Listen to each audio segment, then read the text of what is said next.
Sanibonani.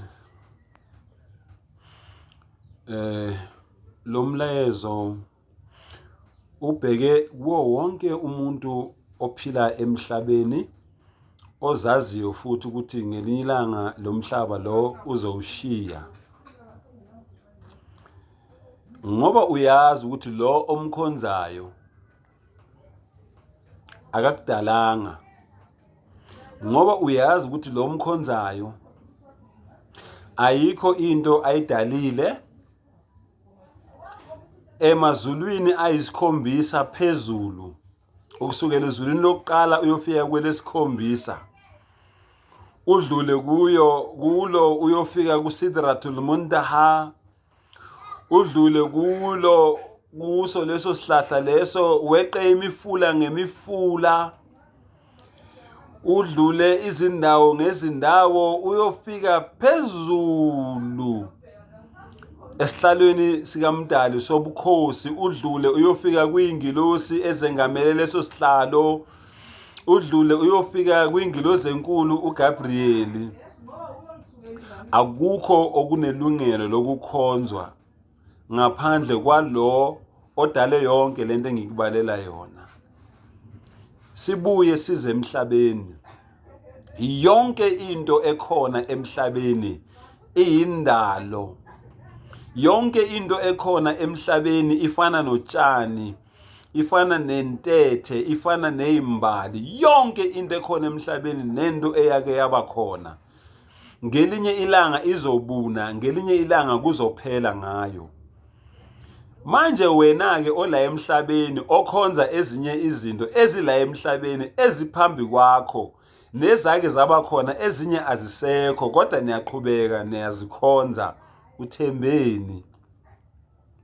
Liyini ithemba lomuntu ongenaye umdali wakhe, ongenabo ubudlelwane nomenzi wakhe, ongenabo ubudlelwane nomvikeli wakhe? Liyini ithemba lakho? Uthembeni.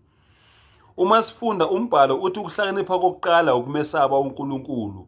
Wena ke njengoba ungamesaba uNkulunkulu, wena uthembeni.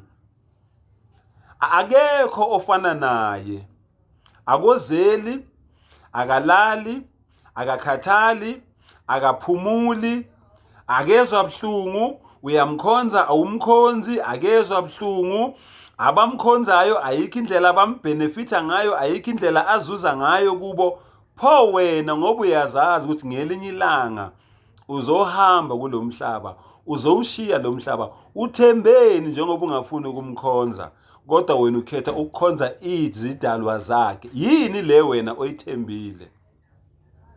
Ake ngikutshela indaba ongayazi.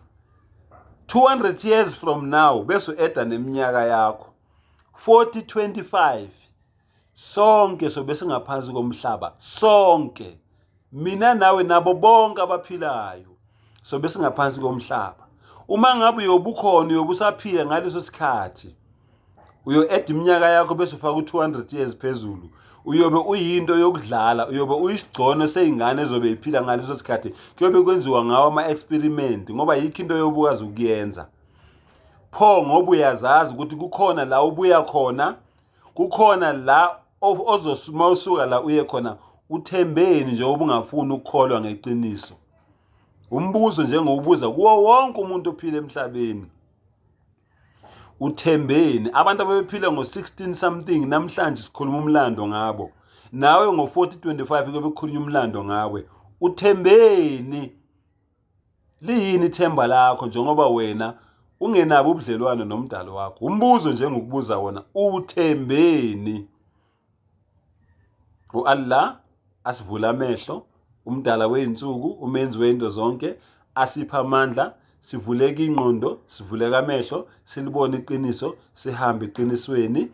Wa akhiru da'wana anilhamdulillahi rabbil alamin.